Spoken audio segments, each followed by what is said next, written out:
All right. Well, this week we have what I think is one of the most fun topics of the whole course, and it is labeled as global career development, but it's really about reading culture and sort of what I think of as cultural shortcuts. Now, in some ways, you all know that there are stereotypes out there about certain cultures. So, for example, you might say Latin American cultures are known for being very loose with their definition of time and the way that they perceive time. German cultures are known as being efficient and very non emotional, for example. Japanese cultures are known as being formal and community oriented and face saving. So these are all, in some ways, stereotypes, but in other ways, you can think of them as shortcuts. And there's an interesting difference there. Stereotypes obviously have a negative connotation where you are judging everyone by a particular belief that you may have cultivated from one or two experiences.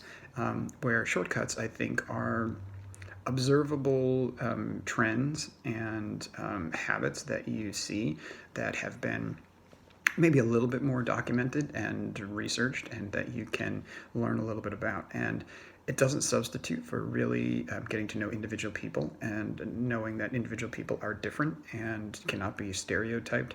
But at the same time, you can look for those trends and you can use them as a way to again, sort of shortcut your experience with a particular culture. So I think this will be fun for this week. One of the first things I gave you was a little video to just react to. It is a very simplified, I think, look at cultures and the way that they interact in a business setting. So I'd love to get your feedback about whether you think these are good shortcuts, these are good analysis or not. So that can be part of your writing assignment for this week. What I'm going to have you do actually is to research a couple of articles about the culture that you are working within. Find out what people are saying about working in that culture. What are the sort of stereotypes or shortcuts that are out there for that culture?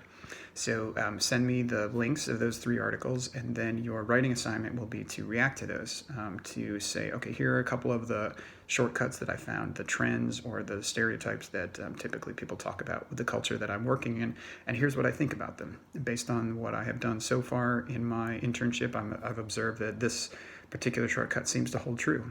Maybe here's an example.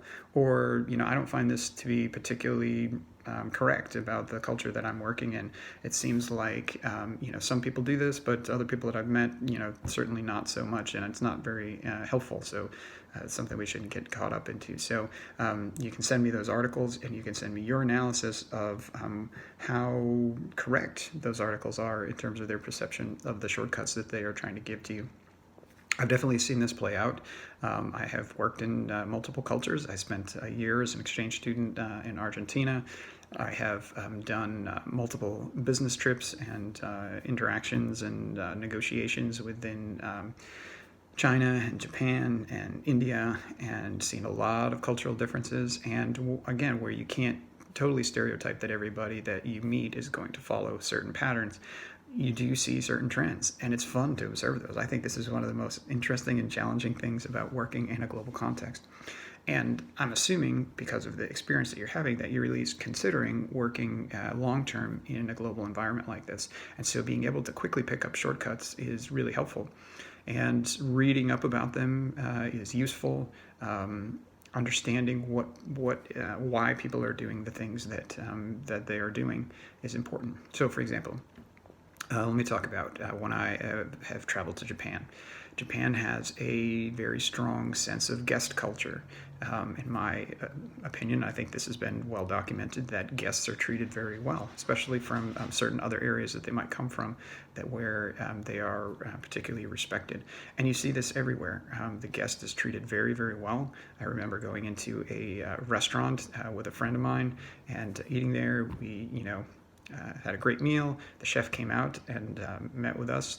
I don't know how typical that is, but we commented on that. When we were getting ready to leave, the chef came out and walked us out the door and bowed us out the door. And you'll see this. There's that sort of bowing culture. You'll notice it even in airports, that the Japanese in certain circumstances bow when planes are leaving, or when entering a room, or when you're on a train, and the person will bow entering one car and leaving one car. And it's just considered really, respectful, and it's about treating a guest better than you treat yourself.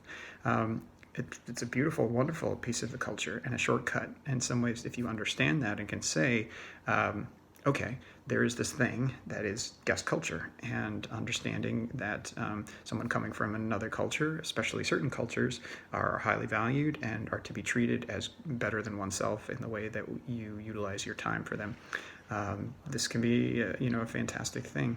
I had a great story of getting off in Japan and having to go and get a Metro card, and having someone get on with me onto the Metro, take me to another stop that I needed to in order to find my Metro pass, and then going back and getting back on in the place that they were originally going to. So they went way out of their way. They took extra Metro stops just to escort me, and then escort me back to make sure I got there safely in an already very safe country. So, there are trends and, cultural shortcuts that are very important. So I'm excited for you to do this week. I think it'll be fun for you. I want to hear what you are seeing in your internship environment. Are those shortcuts useful? Are you writing down and noting different shortcuts that you could use in the future if you came back to work in this culture? What would you advise other people that could help them through shortcuts to make their experience better, to adapt quicker? So I would love to hear your reaction to the video and to the articles that you find. The last thing I want to mention is I'd like to schedule just a quick individual mentoring call with you via Skype or in some way to be able to connect. So email me, and we'll catch up and find a good time to be able to connect, so that I can just check in and see how things are going and make sure that you're getting the full experience, the most you can out of your experience. So I look forward to checking in with you.